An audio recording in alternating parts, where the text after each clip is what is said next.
मला या शहरातील सर्वात प्रमुख महत्वाचे प्रश्न आहेत पाणी, आरोग्य, स्वच्छता, पर्यावरण, शिक्षण या संदर्भात मला कार्य करायचं होतं, कारण ते नागरिकांशी डायरेक्ट कनेक्ट होणारे प्रश्न आहेत.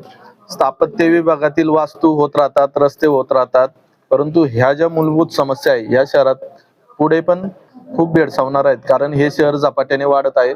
आज 35 लाख अंदाजे लोकसंख्या आहे, येणाऱ्या काळात ती 50-60 लाख सुद्धा होणार आहे. तर पाण्याची कमतरता किंवा स्वच्छतेबद्दल किंवा पर्यावरणाबद्दल आपण जागरूक राहणं गरजेचं आहे. त्याच विषयांवर मी काम करत आहे. गेल्या 1 महिन्यापासून मी ह्याच विषयांमधील सर्व अधिकाऱ्यांशी चर्चा केली, काही ठिकाणी स्वतः पण व्हिजिट केली.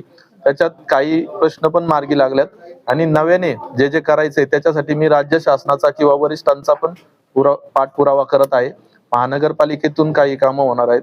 तर नक्कीच या 5-6 महत्वाच्या समस्यांबाबत आपण तोडगा काढून पुढच्या 15-20 वर्षाचं या पिंपरी चिंचवड शहराचं कसं विजन असेल त्याबद्दल एक चांगले काम करून उपक्रम राबवू.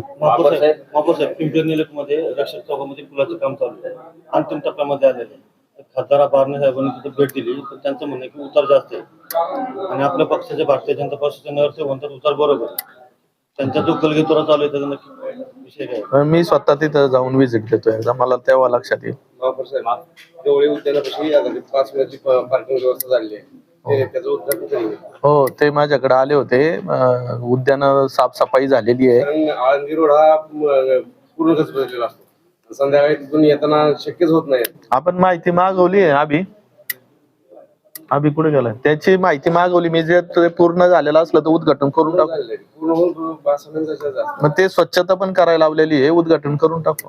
जात पडताळणीची जे आहे त्यात उद्या निकाल येणार आहे, त्यामुळे तुमचं देखील नाव आहे, त्याचबरोबर 20 नगरसेवकांचं देखील नाव. काय आपल्याला वाटतं?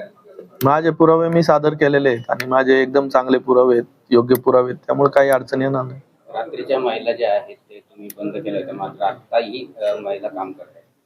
कोण काम करतं? मला तर साफसफाई महिला, मला कोणीतरी मला त्याचं निवेदन द्यावं, मी लगेच कारवाई करतो अधिकाऱ्यांना किंवा त्या ठेकेदारांवर.